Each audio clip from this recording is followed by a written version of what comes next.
So there I was, digging through some old manuals looking for some interesting beverage recipes when I stumbled across this 23 ingredient cherry soda recipe. Now, if you know anything about the history of soda, you'll know that Dr. Pepper is in fact a cherry-based soda. But the more important thing is it has 23 ingredients, and that 23 on the label is a reference to the 23 flavors in Dr. Pepper. So this recipe piqued my curiosity.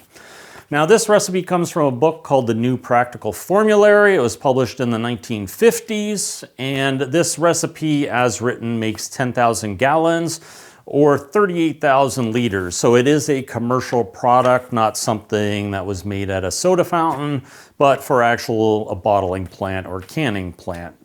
Now, I thought it'd be interesting to correlate the flavors with people's speculation of flavors on Dr. Pepper. You'll find a lot of people trying to guess what flavors are in Dr. Pepper. So if you see something on here that you think is in Dr. Pepper, so let's say a tomato, you're right. There are notes within these ingredients, so these esters and essential oils that give Dr. Pepper its flavor. I can correlate them to each one of these flavors you see on this bench. So good for you if you've smelled tomato or plum or root beer, because those ingredients are actually in this recipe. So let's get started talking about that. I'm Darcy O'Neill, and this is Art of Drink. I'm a chemist. I studied chemistry back in the 90s, then I started writing about drinks in 2004, and eventually I wrote a book on the history of the soda fountain called Fix the Pumps. And if you're new to the channel, over the last year or so, I've been working on different sodas and working with flavor compounds to try to kind of understand how, or teach people how compounds create different flavors. And Dr. Pepper is a great example because with a few esters and a couple other ingredients, you can create all these different flavors, at least notes of them. So beyond knowing that this has 23 ingredients, there's also a secondary recipe on this one that only had 9 ingredients or 8 ingredients plus a few other things. And I made it in my previous video. And now that this is aged for about a week, aging is important to bring all the flavors together. If you smell it, it smells like Dr. Pepper. And I tested this on my kids, as everyone should test, chemical mixtures on their children. But if you can get them into a corner and get them to smell it, 2 of them said it smelled like Dr. Pepper, and the third one said it smelled like cherry. That's why I'm pretty convinced that the 8 ingredient formula came out like a cherry soda, kind of Dr. Pepper-esque.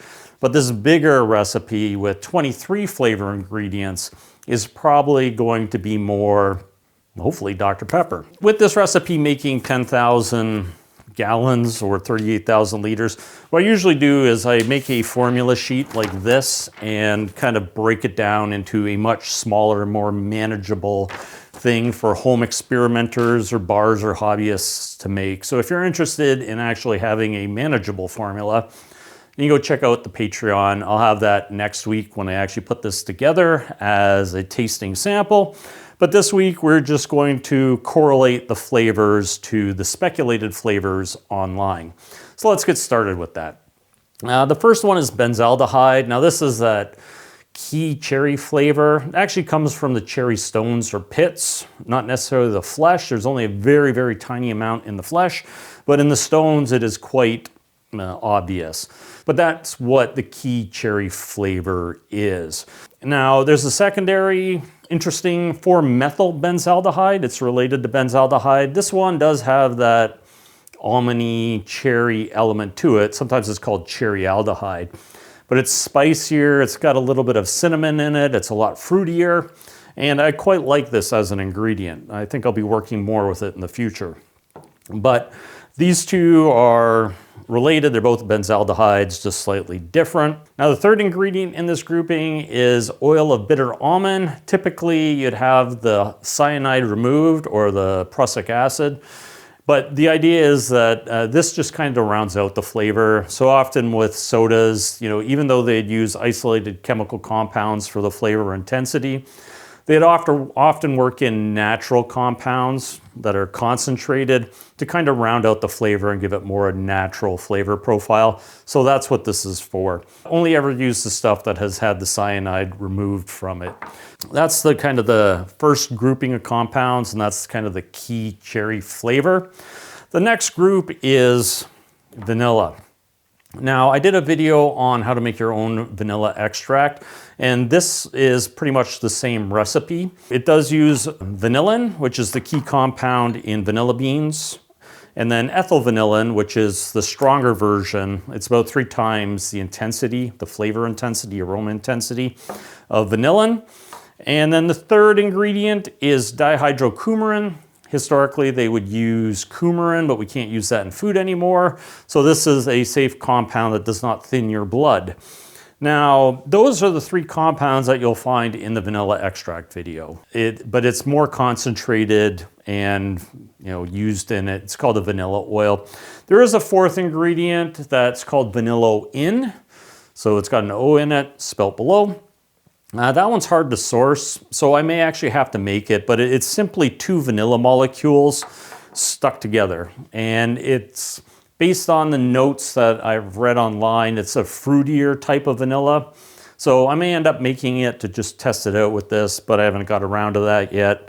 But you could probably substitute something like isobutylvan or another compound, vanilla compound. There are lots of them out there. But even if you left this vanilloin out, it's used in such a small amount, I'm not sure it makes a big difference.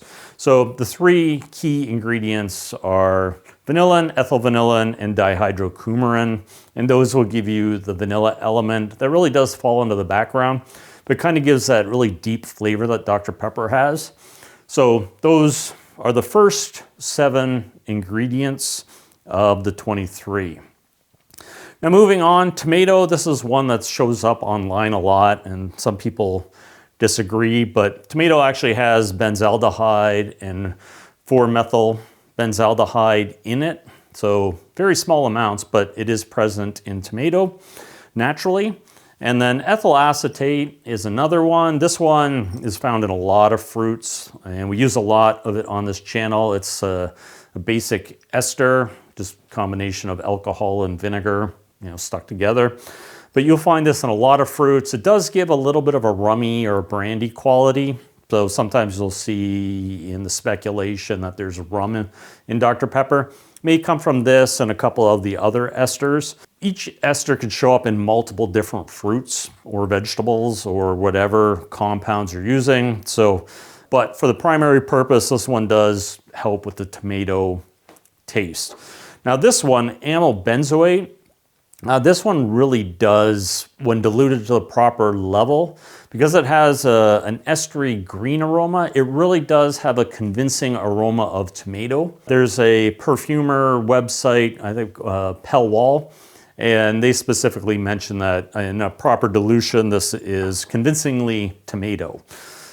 The next ingredient is lemon. Now, lemon doesn't show up in cherries at all. It's just typically added to beverages like soda to give a refreshing citrus quality. Helps kind of break up that cloying sweetness of a lot of the different esters. You'll find that in a lot of these cherry recipes. Next one is cinnamon. So you'll find cinnamon bark oil. Ceylon cinnamon is typically what's called for, though you can use different types of cinnamon. I'm pretty sure it just exists in cherry sodas because Cherry Bounce used it back in the 1600s as one of the spices, along with clove. And again, you don't find clove in cherries. There's a chance that there might be a tiny amount of eugenol, which is the key flavor in this, but oddly, you'll find eugenol in tomatoes. Again, what you're seeing is that there's a lot of elements towards this tomato element. So if people do taste that, then they're not imagining it. They're getting these key flavor indicators from all these little hints. The clove, again, you're not really going to find it in cherries, but it was used in Cherry Bounce along with cinnamon, and that kind of gave kind of a spiciness to it. Now, plums or prunes, so if you dry a plum, you end up with a prune. There's a lot of talk about Dr. Pepper having prune flavor in it. But what it really comes down to is a bunch of these different esters kind of contributing to that. And the 2 key ones are benzyl propionate. This one's a fruity one. It does have a dark fruit aroma. Now this one, isoamyl formate, I had to make this one, so there's actually a video on how to make an ester, and isoamyl formate is that one. This one definitely has a dark fruit aroma to it. These two, along with some of the other ones, will create that plum flavor that you're tasting. Prune juice, no, but esters that come from plums, yes. Now, root beer. So there are people who have speculated that, root beer plays a role in Dr. Pepper. Some people think that if you combine root beer and Coke, you get something that tastes similar to Dr. Pepper. A little bit. I mean, cinnamon and clove and lemon and vanilla find their way into cola formulations. But in reality, it's this ethyl benzoate, which has a wintergreen aroma. It's slightly medicinal, but it does have a reminiscent of wintergreen, which is the key compound in root beer. That would be the key compound that would elicit that thought process of having root beer in Dr. Pepper. Now, often you'll hear about blackberries or dark fruits again. And in this case, benzyl formate is that. You'll find this in blueberries and blackberries and cherries. Formates, also, you'll find them in rum, so it can contribute a little bit to that rumminess. But if you're thinking blackberry or cherry, benzyl formate is one of those compounds. Now, the last of the fruits is grape, and you'll see a few people mention a grapiness. And ethyl heptanoate, sometimes it's cognac oil or brandy oil, but it is found in rum, and it is the key compound, or one of the key compounds in brandy that gives that kind of grapey flavor in brandy. So it's definitely fruity, grapey. After that, we end up with two other esters that really don't fit in with kind of the fruitiness. This one's phenylethyl cinnamate. Now, phenyl groups are often associated with rose, the flower. And when you dilute rose type flavors down really low, they start to taste like red fruits. So cherry-esque being a red fruit. So this one kind of has that rose and cinnamon flavor. And then phenyl acetate, again, has a floral rosiness to it, but also strong aromas of honey. And so that's why there's a bottle of honey here. Now, I don't know if you'd actually get the honey coming through. Honey varies a lot in taste. If you've ever picked up honey, you'd probably blame this. Now, we also have caramel coloring. Sometimes caramel can contribute to that caramel flavor, but it is definitely mostly a color. Phosphoric acid is the acidity, and again, that's a flavor. And then you can also look at caffeine powder, which is for bitterness. Now, a lot of people associate it with energy drinks, but when it's used at low levels, like the levels in Dr. Pepper, it's there to elicit a bitter flavor on a very mild level because it helps balance out all the other sweet components. So acidic and bitter flavors are the way you kind of balance sweetness, and it kind of makes a more rounded flavor. It is often a good formulation tip to put a little bit of bitter flavor. Now, that is 22 flavors. There's a 23rd flavor called True Fruit Cherry Extract. It's probably gone out of business a long time ago, but what it probably is either a cherry concentrate, so they boil down the juice to make a concentrated cherry juice. It could be a cherry extract where they dry the cherries and extract them with alcohol, or it could be a distilled product. Hard to say, there's not a lot of information out on there, but my guess is it's a boiled down, probably under vacuum, so it's not super hot, just to concentrate that cherry flavor, and then add a small amount for flavor and color. Much like we talked about using bitter almond oil to kind of give a more natural flavor instead of just using pure chemical compounds. This addition of cherry fruit extract would kind of give a more rounded flavor to that. And that's 23 ingredients.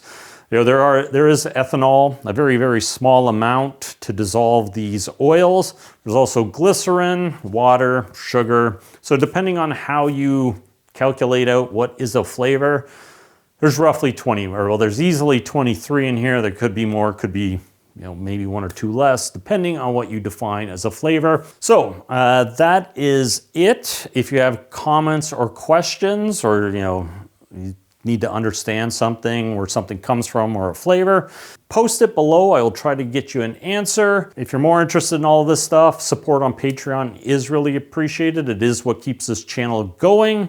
And next week I will have a full flavor demonstration where I mix all these compounds together and create a Dr. Pepper flavor and put the formula sheet together for you. So thanks for watching, and I will see you in the next video.